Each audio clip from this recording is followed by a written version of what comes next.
Well, the new book, MCU, Reign of Marvel Studios, has generated a lot of buzz, and as the information starts to trickle out, more details about the future of the MCU and the MCU's plans become more apparent. And it looks like the Hulk might be at the center. Let's talk about what's going on here, how all the scoopers are chiming in with their thoughts, and why I think this is likely very, very true.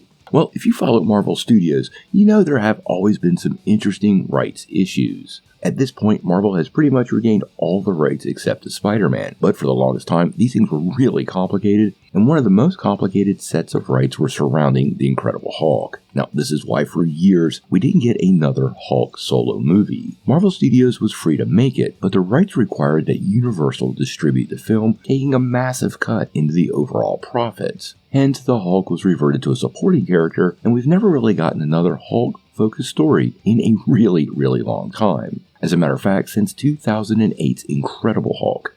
Now, in the recent book, MCU, The Reign of Marvel Studios, Joanna Robertson drops a pretty interesting quote and does give us a little bit of a clue on Marvel Studios' plans and where the Hulk was supposed to fit in. She actually said, Marvel had a plan. Like, we know we are losing our varsity players. We know they're leaving. So they're seating in Paul Rudd and Benedict Cumberbatch. They put Chadwick Boseman in a really prominent, important place.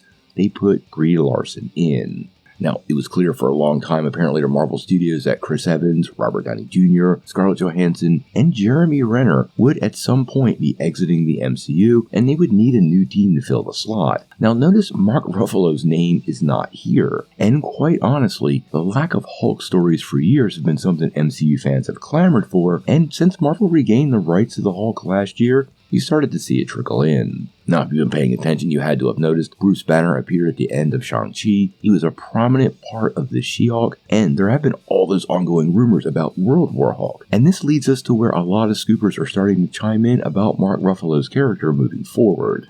Now, this actually comes from both, rather well-known anonymous scoopers, Can We Get Some Toast? And My Time to Shine Hello. Now, Can We Get Some Toast mentioned how Bruce Banner was different than the rest of the characters and how Feige was conscious of the rights, and once we got to She-Hulk, Marvel started to set up a potential bigger story for Mark Ruffalo moving forward. At that point, My Time to Shine Hello chimed in and seemed to confirm that not only will the Hulk be in Kang Dynasty, which seemed a foregone conclusion, but he will also be getting a solo movie. What this solo movie is and when it'll get confirmed, we're going to have to wait and see, but we have been hearing rumors of a World War Hulk movie for a really long time.